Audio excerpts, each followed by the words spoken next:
Nadia Salvas will not get anywhere with just suspicions. Si Moy yung nagsusulsul sa kanila? Gusto yun ng tulong ko. Kailangan ko rin ng buong tiwala ninyo.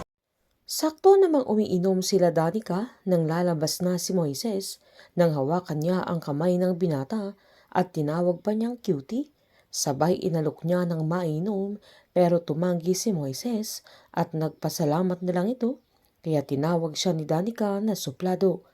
Habang nang mag-order ulit ng alak ang dalaga ay lumapit ang dalawang bouncer para i-check yung ID nila pero umagal si Danica dahil nakadami na sila pero ngayon lang sila hihinga ng ID na pinilit naman ng bouncer.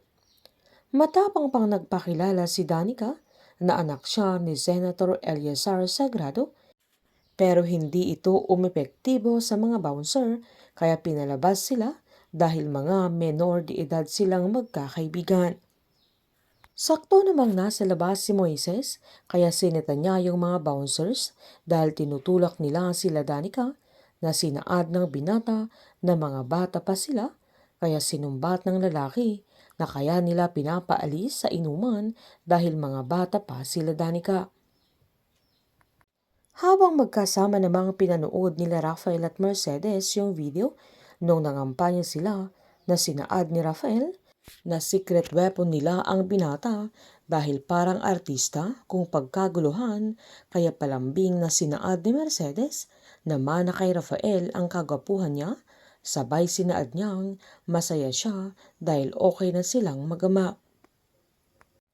Habang naglalakad naman sila Moises ay nagpasalamat si Danica sabay sinabihan niyang hindi na dapat nakialam ang binata lalo't kaya niya yung lalaking nagtaboy sa kanya.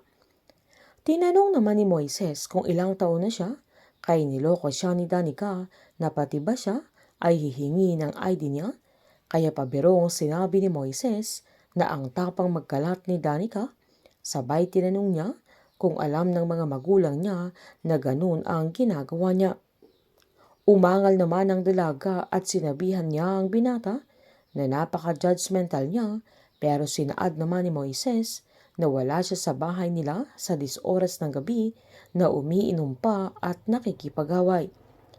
Agad nagsorry si Danica na tinawag pa niyang tang si Moises kaya sinabihan siya ng binata na sana naiisip niya ang mga sakripisyo ng mga magulang niya sa kanya bago niya hayaang ipahamak ang sarili niya.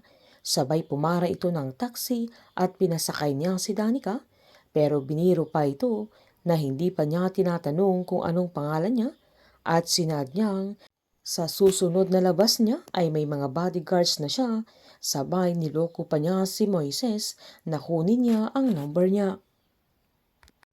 Habang sa paglalakad ni Moises pauwi ay nadaanan na naman niya yung billboard ni Eleazar at Rafael kaya naalala niya ang sinabi ni Aling Nadia na napapahamak siya dahil sa pagtulong niya sa kanila. Maging ang sinabi ni Tyrone na hindi niya alam ang pinapasok niya kaya kailangan na niyang itigil ang pag-iimbestiga niya dahil papatayin siya o hindi na siya makakalabas ng buhay sa Crestwood.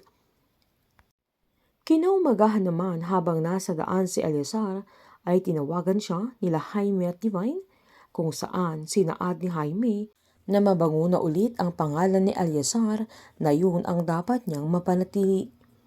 Sinaad naman ni Divine na may PI na nakatutok kay Danica at magse-secure sila ng DNA test sample para masiguro nilang anak niya si Danica pero kailangan muna niyang umiwas sa bata habang hinihintay nila yung resulta na agad namang nag-oo si Eleazar na wala silang kamalay-malay na papunta na siya sa bahay nila Danica. Pagdating ni Eleazar doon ay nakita niyang hindi maayos ang tinitirahan ng anak niya kaya bumaba ito na sakto namang sumilip sa bintana si Danica kaya nagulat ito na pinagkakaguluhan na din ng mga tao si Eleazar sa labas ng bahay nila. Agad niyang tinanggal ang lipstick niya sabay nag-ayos sa mga damit niya na nakakalat maging ang mga pinagkainan niya at nagayos ito ng mas desenteng damit dahil naka-sexy dress ito. Agad niyang pinagbuksan si Eleazar nang kumatok ito na tinanong agad ni Eleazar kung mag-isa lang siya doon na agad namang sinaad ng dalaga na noong namatay ang mama niya ay tinutulungan na siya ni Mang Ferdy na siya din ang sumama sa kanya noong pinuntahan niya ito.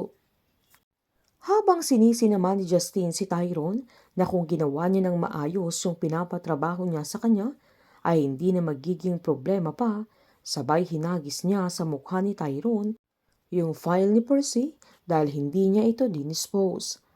Palabang sinaad ni Tyrone na files lang ni Roland ang binili ni Justine na sunugin niya, pero mas nagalit si Justine dahil lahat ng tungkol kay Roland ang inutos niya, sabay sinabihan niya si Tyrone na hindi siya nag-iisip at pinagmumura niya ito, sabay tinulak pa niya ang ulo nito kaya sinita siya ni Steven dahil si Moises ang talagang problema nila. Dahil dito ay agad namang tumayo si Tyrone at umalis na ito. Habang pinuntahan naman ni Moises si Aling Nadia at sinaad niyang posible ding nag-apply si Roland sa GSX. Lihim namang nakikinig si Melanie sa usapan nila.